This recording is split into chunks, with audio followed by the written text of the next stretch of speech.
We will have Zazen and a little tiny talk.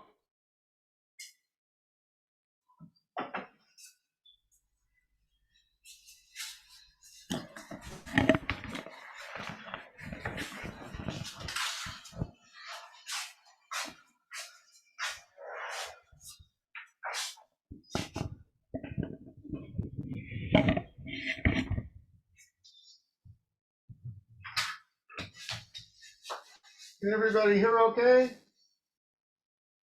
Give me a YMCA. There you go.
So by coincidence this week, I stumbled on the recording of the first ever talk I gave when we opened the doors at Treeleaf Sangha.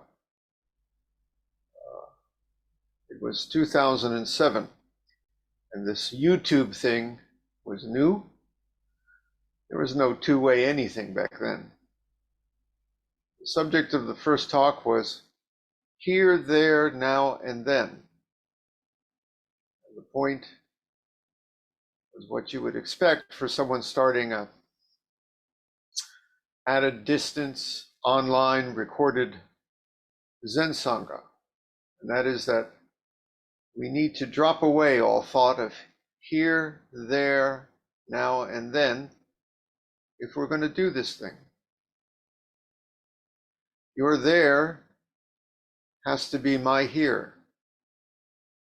And if you join the sitting tomorrow or yesterday, then your then is just now, which is my now.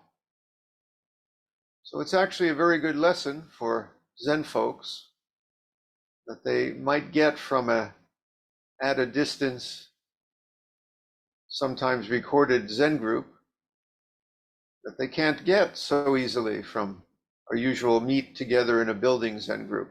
That part of our practice is to drop here and there, now and then. Remember our crazy lesson that the fish is just the bird that's swimming in the sea, and the bird is just the fish that is flying in the sky. You are just the mountain youing, and the mountain is just you mountaining. You hear me say that a lot too. So here we are, sitting our not here, not there, now and then Zazen, which 15 years ago, nobody was doing, and frankly, nobody liked. We got a lot of criticism. Then this COVID thing happened, and everybody does it. Suddenly it's okay. Now, is it just as good as meeting in a building? Is one better than the other? Well, I say this, they're just each what they are, their own thing. None of it is perfect. Sitting in a building is not sitting in a monastery in Tibet. Sitting in a monastery in Tibet or Japan is not sitting with the Buddha under the Bodhi tree. They're just different. But I'll tell you this, they are perfectly what they are. And if your heart realizes this not here, not there, not now, then you are sitting in every monastery, with every ancestor, and with the Buddha under the Bodhi tree. More than that, you are sitting as the Buddha.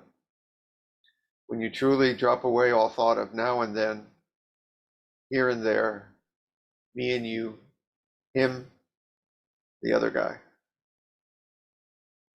birds and fish.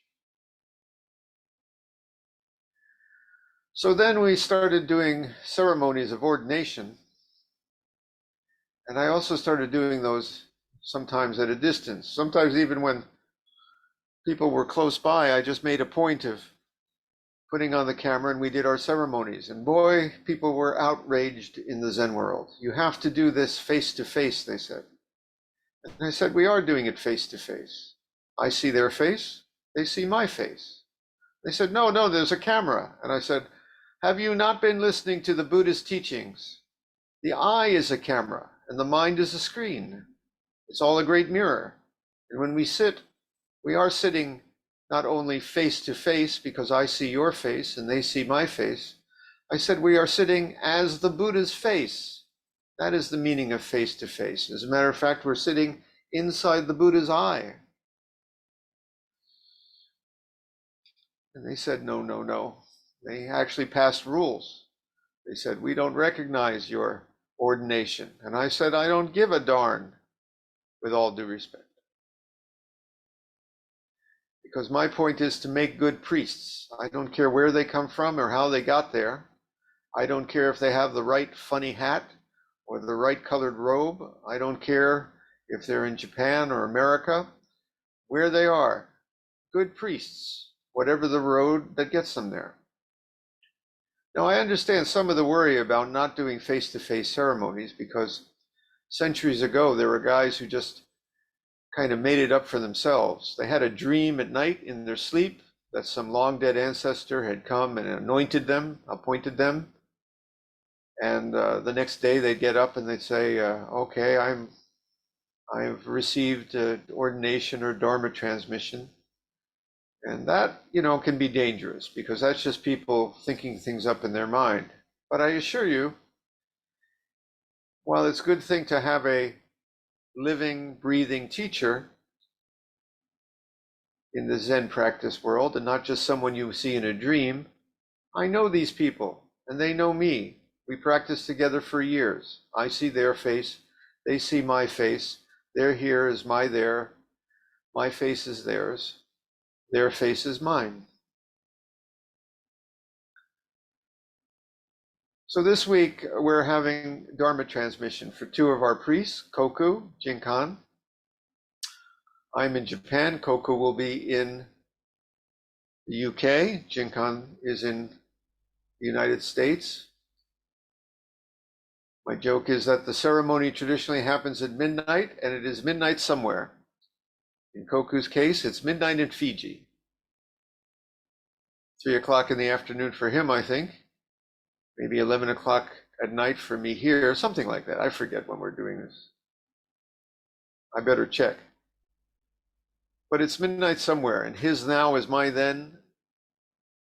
My now is his now. My then is his then. His face is mine. Same for Jinkan.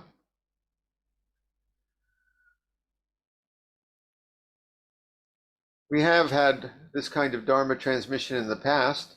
There's actually a Soto Zen ancestor who received transmission from a dead fellow through an agent.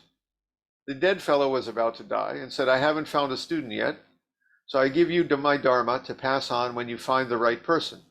So this other Zen priest passed it on as the agent of the dead fellow, and the student he found became the successor of the fellow who had died 20 or 30 years before. That apparently in the Zen world is okay. In the transmission and ordination ceremonies we do, all the Buddhas and ancestors come and sit with us and as us. There's a part of the ceremony where the new ordinee, you're going to have this in your Jukai if you're taking Jukai, you sit in my seat, and then we all circle around you and honor you as the Buddha, because you are embodying the Buddha. you are sitting in the Zen teacher's seat. The whole community circles around you because you are them, they are you, you are the Buddha. So I said to these priests who do not recognize our ceremonies at a distance, I said, so it's okay to bring back the long dead ancestors and Buddhas, and they come to our ceremony. Yes, yes, yes, they come. They're there. They are certainly there. And I said, and parts of the ceremony are all about forgetting time and space. Yes, yes, yes. The whole universe is in every grain of sand. Every moment holds all infinity. Yes, yes, yes. But I can't put on a camera and do the ceremony. No, sorry. That's a step too far. Well, tough on you. So this week we're going ahead with our ordination ceremonies, our Dharma transmission ceremonies. And they are recognized because these are real people, good priests. I know them, they know me. As a matter of fact, their face is my face. My face is their face. So let us sit now, dropping away all thought of now and then, here and there, and we will sit as the Buddha sat under the Bodhi tree. Same message I say today as I said all those years ago. Let's sit.